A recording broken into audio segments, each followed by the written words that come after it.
A'udzubillahi minasyaitonirrajim. Bismillahirrahmanirrahim. Assalamualaikum warahmatullahi wabarakatuh.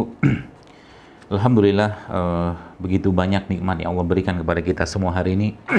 Nikmat yang mungkin bisa jadi sering terlupakan, yaitu nikmat di mana kita bisa bangun lagi hari ini, nikmat di mana kita bisa melaksanakan ketaatan kepada Allah hari ini, dan ibadah-ibadah yang sebenarnya disitulah kekuatan dari seorang yang beriman dan meyakini Allah pastinya sebagai Robnya, sebagai Tuhannya.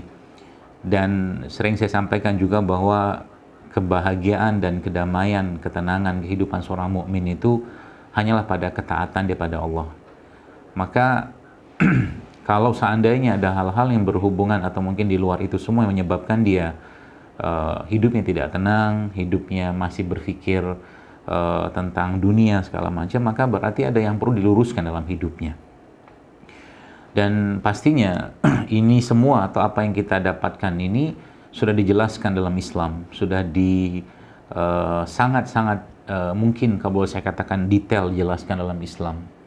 Itu sebabnya para ulama-ulama zaman dulu mereka sangat concern sebenarnya dalam hal kesehatan, karena kita mungkin saat ini berhadapan atau berada pada dunia di mana antara agama dan urusan lain dipisahkan, ya. Termasuk urusan kesehatan. Ya, padahal sesungguhnya urusan kesehatan itu bagian penting dari agama atau bagian terpisahkan dari agama Islam itu sendiri. Karena untuk sholat saja, kalau seseorang itu mengalami sakit, sebelah mungkin artritis ya, mungkin atau mungkin nyeri sendi, atau mungkin bentuk-bentuk keluhan yang lain, nggak bisa sholat dengan sempurna. Gara-gara mungkin bisa jadi hal yang dia kerjakan, atau mungkin tabiat dia, atau mungkin kebiasaan dia membuat akhirnya tubuhnya menjadi sakit. Itu sebabnya Nabi SAW sendiri sudah sampaikan kepada kita bahwa mukmin yang sehat itu jauh lebih cintai Allah daripada mukmin yang sakit atau mukmin yang lemah. Maka kesehatan dalam Islam menjadi bagian dari ketaatan. Itu poin pentingnya. Kesehatan dalam Islam itu menjadi bagian penting dari ketaatan. Dan ilmu kesehatan ini pernah disebut dalam sebuah riwayat, Imam Syafi'i pun sampai marah gitu kan, marah kepada sekelompok orang yang beliau mengatakan, rahimahullah, mengatakan bahwa nih kenapa nih ilmu kesehatan ini katakanlah justru malah tidak dikembangkan kalau seperti itu umat Islam, ya, seperti itu.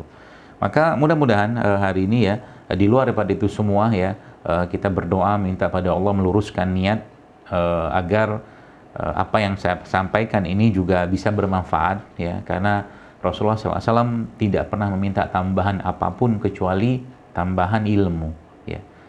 Beliau meminta, kita sering mendengar hadis ya, atau mungkin doa Nabi, Allahumma Rabbi zidni ilman, ya, Rabbi zidni ilman warzuqni fahman, ya. Bahkan Nabi meminta tambahan ilmu, ya. Beberapa sahabat bahkan menambahkan Allahumma zidni ilman wa imanan wa yakinan, ya. Masya Allah. Jadi Bapak sekalian, ilmu kita, ya, mungkin saya nasihat buat saya pribadi dan teman-teman sekalian yang saya hormati, mohon maaf mungkin tidak bermaksud menggurui atau siapapun lah ya, tapi lebih ke arah bagaimana kita tawassul bil haq tawassul bis sabr, ya. Karena banyak zaman sekarang ilmu hanya dikejar untuk mengejar ijazahnya, ilmu dikejar atau mungkin terus-menerus dicari ke sana kemari untuk mengejar titelnya, pangkatnya, gelarnya, atau mungkin ijazah tadi. Tapi ingat Bapak sekalian, ada banyak orang yang ilmunya banyak, tapi manfaat dari ilmu yang dia dapatkan atau manfaat dari ilmu yang dia dapatkan katakanlah dari Allah itu nggak banyak, gitu kan. Maka mintalah baik-baik kepada Allah, atau mintalah sungguh-sungguh kepada Allah agar ilmu kita ini bermanfaat.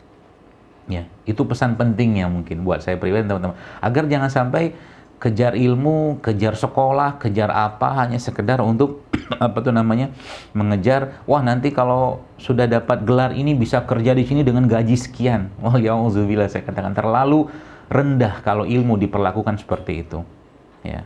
Maka lagi-lagi saya sampaikan, mari kita luruskan niat, ya, terutama bagi Bapak Ibu sekalian, teman-teman di PPNI Sulsel ini mengadakan acara ini, luruskan niat untuk menjadikan ilmu yang Anda miliki, ya, atau mungkin ilmu yang sudah Anda dapatkan saat ini dan ke depan itu menjadi ilmu yang bermanfaat, ya. bermanfaat. Karena Nabi pun sudah katakan, ya, sebaik-baik manusia adalah yang paling bermanfaat bagi orang lain. Seperti itu. Dan semua yang kita dapatkan ini tidak lepas pastinya dari apa yang sudah dijelaskan oleh manusia yang sangat baik fisiknya, sangat sempurna fisiknya, akhlaknya, nasabnya, semua sudah Allah sempurnakan, yaitu Rasulullah SAW.